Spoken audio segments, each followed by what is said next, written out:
ನಿಲ್ಲಿಸಿ. ಯಾವ ಕಾರಣಕ್ಕೂ ಇದನ್ನು ಮಾಡೋಕ್ಕೆ ಹೋಗಬೇಡಿ. ಬೆಂಗಳೂರಿನ BDA ಕಾಂಪ್ಲೆಕ್ಸ್ಗಳನ್ನು ಪ್ರೈವೇಟೈಸ್ ಮಾಡಿದ್ರೆ ಮುಂದಿನ ಸರ್ಕಾರಿ ಕಾಲೇಜುಗಳಿದ್ದಾವೆ, ಸರ್ಕಾರಿ ಶಾಲೆಗಳಿದ್ದಾವೆ, ಎಲ್ಲನೂ ಕೂಡ ನೀವು ಪ್ರೈವೇಟೈಸ್ ಮಾಡೋಕ್ಕೆ ಹೋಗ್ತೀರಾ ಅಷ್ಟೇ. ಇದು ತುಂಬ ಕೆಟ್ಟ ಒಂದು ಸಂದೇಶ ಸಾರ್ವಜನಿಕರಿಗೆ ರವಾನೆ ಆಗ್ತಾ ಇದೆ. ಇವರು ಯಾವುದು ಸರ್ಕಾರಿ ಜಾಗಗಳನ್ನು ಬಿಡಲ್ಲಪ್ಪ ಈ ಸರ್ಕಾರ ಅನ್ನೋ ಒಂದು ಸಂದೇಶ ರವಾನೆ ಆಗ್ತಾ ಇದೆ. ಆದ್ದರಿಂದ ಈ ಸರ್ಕಾರಕ್ಕೆ ನಾನು ಮನವಿ ಮಾಡ್ತೇನೆ, BDA ಕಮಿಷನರ್ಗೆ ನಾನು ಮನವಿ ಮಾಡ್ತೇನೆ, ನೀವು ಮೊದಲು ಅಹವಾಲನ್ನು ನೀವು ಇಲ್ಲಿನ ಮಳಿಗೆಗಳವ್ರ ಜೊತೆ ಸಭೆ ಮಾಡಿ ತಕ್ಷಣ ಗೊಂದಲವನ್ನು ನೀವು ನಿವಾರಣೆ ಮಾಡಿ. ಇಲ್ಲ ಅಂದರೆ ಮುಂದಿನ ದಿನಗಳಲ್ಲಿ ಇನ್ನೂ ದೊಡ್ಡ ಹೋರಾಟ ಆಗ್ತದೆ. ಅನೇಕ ದಲಿತರು ತಮ್ಮ ಬದುಕನ್ನು ಕಟ್ಕೊಂಡಿದ್ದಾರೆ BDA ಕಾಂಪ್ಲೆಕ್ಸ್. ಅನೇಕ ದಲಿತರು ತಮ್ಮ ಜೀವನವನ್ನು ನಡೆಸ್ತಾ ಇದ್ದಾರೆ.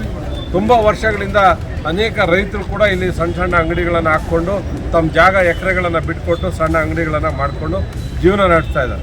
ಅವರ ಬದುಕಿಗೂ ಕೂಡ ಕೊಳ್ಳೆ ಇಡಲಿಕ್ಕೆ ಬರಬೇಡಿ. BDAಗೆ ಶಕ್ತಿ ಇಲ್ವಾ? ಪೆರಿಫೆರಲ್ ರೋಡ್ ಮಾಡ್ತೀವಿ ಅಂತಾರೆ, ಬ್ರಿಡ್ಜ್ಗಳು ಮಾಡ್ತೀವಿ ಅಂತಾರೆ, ಬೇರೆ ಎಲ್ಲ ಮಾಡ್ತೀವಿ ಅಂತಾರೆ. ಒಂದು 100 ಕೋಟಿ ರೂಪಾಯಿ ಖರ್ಚು ಮಾಡಿದ್ರೆ 1,000 ಕೋಟಿ ನಿಮ್ಗೆ ಲಾಭ ಬರ್ತದೆ BDAಗೆ. ಇಂಥದನ್ನು ಬಿಟ್ಟು ನೀವು ಯಾರೋ 1,000 ಕೋಟಿ ಲಾಭ ಯಾರು ಮಾಡ್ಕೊಡೋಕೆ ಹೋಗ್ತಾ ಇದ್ದೀರಾ? ದಯವಿಟ್ಟು ಇದನ್ನು ತಕ್ಷಣ ನಿಲ್ಲಿಸಬೇಕು. BDA ಕಮಿಷನರ್ ಅವರು ಮಳಿಗೆಗಳ ಒಂದು ಅಹವಾಲನ್ನು ನೀವು ಆಲಿಸಬೇಕು. ಇದು ತಕ್ಷಣ ಮಾಡಬೇಕು. ಇಲ್ಲ ಅಂತ ಹೇಳಿದ್ರೆ ನಿಮಗೆ ನೀವು ಮಾಡ್ತಾ ಇರೋಂಥ ದ್ರೋಹ ರಾಜ್ಯದ ಜನತೆಗೆ, ಬೆಂಗಳೂರಿನ ಜನತೆಗೆ ಮತ್ತು ಈ ಒಂದು HSRನ ಜನತೆಗೆ ಮಾಡ್ತಾ ಇರೋಂಥ ಮೋಸ ಅಂತ ನಾನು ಈ ಸಂದರ್ಭದಲ್ಲಿ ಹೇಳ್ತಾರೆ. ತಕ್ಷಣ ಈ ಕಡೆ ಒಂದು ಗಮನವನ್ನು ಕೊಡಿ. ನೀವೇನಾದರೂ BDA ಕಾಂಪ್ಲೆಕ್ಸ್ ಕಬಳಿಕೆದಾರರ ಪರ ಇದ್ದರೆ ನಮ್ಮ ಉಗ್ರವಾದ ಹೋರಾಟವನ್ನು ನಾವು ಮಾಡ್ತೇವೆ. ಈ ಭಾಗದ ಜನಕ್ಕೆ ಒಂದು ಜೀವನಾಡಿಯಾಗಿದೆ. ಇಲ್ಲಿ ಟ್ರಾಫಿಕ್ ಪೊಲೀಸ್ ಸ್ಟೇಷನ್ ಇದೆ, BBMPಯ ಎಲ್ಲ ಕಚೇರಿಗಳಿದ್ದಾವೆ, ಹೆಲ್ತ್ ಕಚೇರಿಗಳಿದ್ದಾವೆ, ಮತ್ತು ಹಾಸ್ಪಿಟಲ್ ಇದೆ, ಮತ್ತು MLA ಕಚೇರಿ, ಶಾಸಕರ ಕಚೇರಿ, ಮತ್ತು ಇಲ್ಲಿನ ಆನೇಕಲ್ ಶಾಸಕರ ಕಚೇರಿ ಇತ್ತು. ಮತ್ತು ಈ ಭಾಗದಲ್ಲಿ ಬೇರೆ ಬೇರೆ ಸವಲತ್ತು ಅಂದರೆ ಜನಗಳಿಗೆ ಈಸಿಯಾಗಿ ಸಿಗುವಂಥ ಅಂಗಡಿಗಳು, ಕಡಿಮೆ ವೆಚ್ಚದಲ್ಲಿ ಸಿಗುವಂಥ ವಸ್ತುಗಳ ಒಂದು ಮಳಿಗೆಯೂ ಕೂಡ ಇದಾಗಿದೆ. ಈ ಒಂದು ಜಾಗ BDAದವ್ರಲ್ಲ, ರೈತರ ಜಾಗವನ್ನು ವಶಪಡಿಸ್ಕೊಂಡಂಥದ್ದು. ಆಗ ಇದನ್ನು CA ಮಾಡಿ BDA ಕಾಂಪ್ಲೆಕ್ಸನ್ನು ಕಟ್ಟಿದ್ರೆ ಈ ಭಾಗದ ಜನಕ್ಕೆ ಉಪಯೋಗ ಆಗುತ್ತೆ. ಅವತ್ತು ಕಡಿಮೆ ದರಕ್ಕೆ ಒಂದು ರೈತರು ಈ ಜಾಗವನ್ನು ಬಿಟ್ಕೊಟ್ಟಿದ್ದಾರೆ.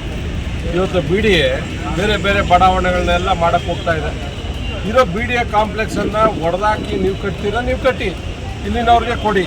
ನೀವು ಪ್ರೈವೇಟ್ ಅವ್ರಿಗೆ 70% ಕೊಟ್ಟು ನೀವು 30% ಇಟ್ಕೊತೀರಾ ಅಂತ ಹೇಳಿದ್ರೆ ಯಾರಿಗೆ ನ್ಯಾಯ ಮಾಡಬೇಕಿದೆ? 1,000 ಕೋಟಿ ರೂಪಾಯಿ, ಸುಮಾರು 1,500 ಕೋಟಿ ರೂಪಾಯಿಗಿಂತ ಹೆಚ್ಚು ಬೆಲೆ ಬಾಳುವಂಥ ಜಮೀನಿದೆ. BDA ಕಾಂಪ್ಲೆಕ್ಸ್ ಸೇರಿ 2,000 ಕೋಟಿ, 2,000 ಕೋಟಿ ರೂಪಾಯಿ ಬೆಲೆ ಬಾಳುವಂಥ ಜಾಗನ ನೀವು ಯಾವನೋ ಒಬ್ಬ ಕನ್ಸ್ಟ್ರಕ್ಷನ್ ಮಾಡಿದ್ರೆ ಎಷ್ಟಾಗುತ್ತೆ ಅಡಿಗೆ? ಒಂದು 2,000 ರೂಪಾಯಿ, 2,500 ರೂಪಾಯಿ ಆಗುತ್ತೆ ಅಡಿ ಕಟ್ಟಲಿಕ್ಕೆ. ಅವನೊಂದು 100 ಕೋಟಿಯಲ್ಲಿ 1,000 ಕೋಟಿ ರೂಪಾಯಿ ಆಸ್ತಿನ, ನಾವು 1,500 ಕೋಟಿ ರೂಪಾಯಿ ಆಸ್ತಿನ ಹೊಡ್ಕೊತಾ ಇದ್ದಾನೆ ಅಂತ ಹೇಳಿದ್ರೆ ನೀವು ಕಣ್ಣು ಮುಚ್ಕೊಂಡು ಕೂತಿದ್ದೀರಾ ಅಂದರೆ ನಿಮಗೆ ಮಾನ ಮರ್ಯಾದೆ ಇದೆಯಾ? ದಯವಿಟ್ಟು ಇದರ ಬಗ್ಗೆ ತಕ್ಷಣ ಸರ್ಕಾರ ತೀರ್ಮಾನ ಮಾಡಿ BDA ಕಾಂಪ್ಲೆಕ್ಸ್ಗಳ ಹಗರಣವನ್ನು ನೀವು ತಕ್ಷಣ ನಿಲ್ಲಿಸಬೇಕು. ಹಿಂದೆ ಯಾವ ಸರ್ಕಾರಗಳು ಮಾಡೋಕ್ಕೆ ಬಂದಾಗಲೂ ಕೂಡ ನಾವು ತಡೆದಿದ್ದೀವಿ. ಅದು ನಮ್ಮ ಸರ್ಕಾರ ಇದ್ದಾಗಲೂ ಕೂಡ ನಾವು ವಿಧಾನಸಭೆಯಲ್ಲೂ ಮಾತಾಡಿದ್ದನ್ನು ತಡೆದಿದ್ದೇವೆ. ಈಗಲೂ ಕೂಡ ಆ ಒಂದು ಹೋರಾಟ ನಾವು ಮುಂದುವರಿಸ್ತೇವೆ. ಯಾವ ಕಾರಣಕ್ಕೂ ಕೂಡ ನಾನು ಸರ್ಕಾರವನ್ನು ಒತ್ತಾಯಿಸ್ತೇನೆ, ಮತ್ತು ಮುಖ್ಯಮಂತ್ರಿಗಳನ್ನು, ಮತ್ತು BDA ಕಮಿಷನರನ್ನು, ಮತ್ತು ಉಸ್ತುವಾರಿ ಸಚಿವರನ್ನು ಕೂಡ ನಾನು ಈ ಸಂದರ್ಭದಲ್ಲಿ ಒತ್ತಾಯ ಮಾಡ್ತೇನೆ. ದಯವಿಟ್ಟು ಈ BDA ಕಾಂಪ್ಲೆಕ್ಸ್ಗಳನ್ನು ಒಡೆಯುವಂಥ ಕೆಲಸಕ್ಕೆ ಕೈ ಹಾಕಬೇಡಿ. BDAಗೆ ಇರೋವಂಥ ಮಾನ ಮರ್ಯಾದೆ ಕೂಡ ಹೋಗ್ತದೆ. ದಯವಿಟ್ಟು ಇದನ್ನು ಅರ್ಥ ಮಾಡ್ಕೊಳ್ಳಿ. ಸಾರ್ವಜನಿಕರ ಆಕ್ರೋಶಕ್ಕೆ ಕಾರಣ ಆಗಬೇಡಿ.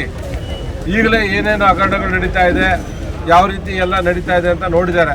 ಈ ರೀತಿ ನೀವು ಕಣ್ಣು ಮುಂದೆನೇ ಇರೋ BDA ಕಾಂಪ್ಲೆಕ್ಸ್ ಹೊಡೆದಾಕ್ತೀನಿ, ಯಾರೋ ಸರ್ಕಾರದಲ್ಲಿ ತೀರ್ಮಾನಗಳಾಗಿತ್ತು ಅಂತ ನೀವು ಹೇಳಕ್ಕೆ ಹೋದರೆ ನಿಮ್ಮ ಸರ್ಕಾರ ಏನು ಮಾಡ್ತಾ ಇದೆ?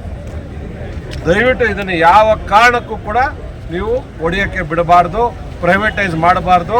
ಇದು BDA ಕೈಯಲ್ಲೇ ಇರಬೇಕು. ಸಾರ್ವಜನಿಕರಿಗೆ ಇಲ್ಲಿ ತುಂಬ ವರ್ಷಗಳಿಂದ ಅನೇಕರು ಅಂಗಡಿ ಮಳಿಗೆಗಳನ್ನು ಇಟ್ಕೊಂಡಿದ್ದಾರೆ. ಅವ್ರಿಗೆ ಅನ್ಯಾಯ ಆಗೋ ರೀತಿಯಲ್ಲಿ ದಯವಿಟ್ಟು ಮಾಡಬೇಡಿ. ಈ ಭಾಗದ ರೆಸಿಡೆನ್ಷಿಯಲ್ ಏನು ಒಂದು ಕಾಂಪ್ಲೆಕ್ಸ್ ಇತ್ತು ನಮ್ಮ BDA ಕಾಂಪ್ಲೆಕ್ಸ್, ಅದಕ್ಕೆ ಬೆಲೆ ಇಲ್ದಂಗೆ ಆಗ್ತದೆ. ಪ್ರೈವೇಟೈಸ್ ಆಗೋಕ್ಕೆ ಮುಂದಿನ ದಿನಗಳಲ್ಲಿ ನೀವೇ ಒಂದು ದೊಡ್ಡ ಹಾದಿಯನ್ನು ಮಾಡಿಕೊಡ್ತಾ ಇದ್ದೀರಾ. ಇದು ತುಂಬ ಕೆಟ್ಟ ಸಂದೇಶ ಬೆಂಗಳೂರಿನ ಜನಕ್ಕೆ ರವಾನೆ ಆಗ್ತದೆ, ಬೊಮ್ಮನಹಳ್ಳಿಯ ಜನಕ್ಕೆ ರವಾನೆ ಆಗ್ತದೆ. ಆದ್ದರಿಂದ ನಾನೊಬ್ಬ ಜವಾಬ್ದಾರಿ ಶಾಸಕನಾಗಿ ನನ್ನ ಜವಾಬ್ದಾರಿ ಇದೆ. ಯಾವ ಕಾರಣಕ್ಕೂ ಕೂಡ ಈ ಬಿ ಡಿ ಎ ಕಾಂಪ್ಲೆಕ್ಸನ್ನು ಹೊಡಿಲಿಕ್ಕೆ ನಾವು ಬಿಡಲ್ಲ. ನೀವೇನೇನು ಮಾಡ್ತೀರಾ ಮಾಡಿ, ನಾವು ಕಾನೂನು ಹೋರಾಟಕ್ಕೂ ಸಿದ್ಧ ಇದ್ದೇವೆ. ಇಲ್ಲಿ ಯಾರಾದರೂ ಬಂದು ಮುಟ್ಟಕ್ಕೆ ಬಂದರೆ ಅದಕ್ಕೂ ನಾವು ಸಿದ್ಧ ಇದ್ದೇವೆ. ಅರೆಸ್ಟ್ ಮಾಡ್ತೀರಾ, ಜೈಲಿಗೆ ಹಾಕ್ತೀರಾ, ಅಥವಾ ಇನ್ನೇನು ಮಾಡ್ತೀರಾ, ನೀವು ಏನು ಬೇಕಾ ಮಾಡಿ. ಆದರೆ ಯಾವ ಕಾರಣಕ್ಕೂ ಕೂಡ ಬಿ ಡಿ ಎ ಕಾಂಪ್ಲೆಕ್ಸ್ ಒಳಗಡೆ ಪ್ರೈವೇಟೈಸ್ ಅವ್ರನ್ನ ನಾವು ಒಳಗಡೆ ಬರಲಿಕ್ಕೆ ಬಿಡೋದಿಲ್ಲ. ಇವತ್ತು ಈ ಒಂದು ತೀರ್ಮಾನವನ್ನು ನಾವು ಮಾಡ್ಕೊಂಡಿದ್ದೇವೆ. ಪೊಲೀಸರನ್ನು ನೀವೇನಾದರೂ ಬಿಟ್ಟು ಹತ್ತಿಕ್ಕಕ್ಕೆ ಮಾಡಿದ್ರೆ ಇದು ಉಗ್ರವಾದಂಥ ಹೋರಾಟ ಆಗ್ತದೆ. ಏನು ನೀವು ಒಂದು ದಿನದಲ್ಲಿ ಕೆಡವಿಬಿಟ್ಟು ಒಂದು ದಿನದಲ್ಲಿ ಬಿಲ್ಡಿಂಗ್ ಕಟ್ಟೋಕ್ಕಾಗಲ್ಲ, ವರ್ಷಾಂತಗಳು ಬೇಕು. ನೀವು ಕಟ್ಟೋಕ್ಕಾಗುತ್ತಾ? ನಾವು ನೋಡ್ತೇವೆ. ಆದ್ದರಿಂದ ಮೊದಲು ನೀವು ಏನಾದರೂ ಮಾಡಬೇಕು ಅಂದರೆ ನೀವು ಮಾತಾಡಬೇಕಾಗಿರೋವಂಥದ್ದು ಇಲ್ಲಿನ ಮಳಿಗೆಗಳ ಓನರ್ಗಳ ಜೊತೆ, ಇಲ್ಲಿನವ್ರ ಜೊತೆ ನೀವು ಮಾತಾಡಬೇಕು ಮೊದಲು. ಆಮೇಲೆ ನೀವೇನಾದರೂ ತೀರ್ಮಾನಗಳನ್ನು ಒಪ್ಪಿಗೆಗಳನ್ನು ಕೊಡಬೇಕಾಗ್ತದೆ. ಏಕಾಏಕಿ 30 ದಿನದಲ್ಲಿ ಖಾಲಿ ಮಾಡಿಬಿಡಿ ಅಂತ ಕೊಟ್ಟರೆ ಯಾರಪ್ಪಂದು ಏನಿದು ಬಿ ಡಿ ಅದು ಯಾರಪ್ಪನ ಸ್ವತ್ತು, ಇದು ಯಾರ್ದೋ ದುಡ್ಡು ಯಾರೋ ದಾನ ಮಾಡ್ದಂಗೆ ಪ್ರೈವೇಟ್ ಅವ್ರಿಗೆ ಮಾಡೋಕ್ಕೆ ನೀವು ಇದು ಒಳ್ಳೆಯದಲ್ಲ. ತುಂಬ ಒಂದು ಒಳ್ಳೆಯ ಧ್ವನಿಯಲ್ಲಿ ನಾವು ಹೇಳ್ತಾ ಇದ್ದೀವಿ. ಇದು ಇನ್ನೂ ಕೆಟ್ಟ ಒಂದು ಸಂದೇಶ ಈ ಸರ್ಕಾರ ಮಾಡ್ತಾ ಇರೋದು.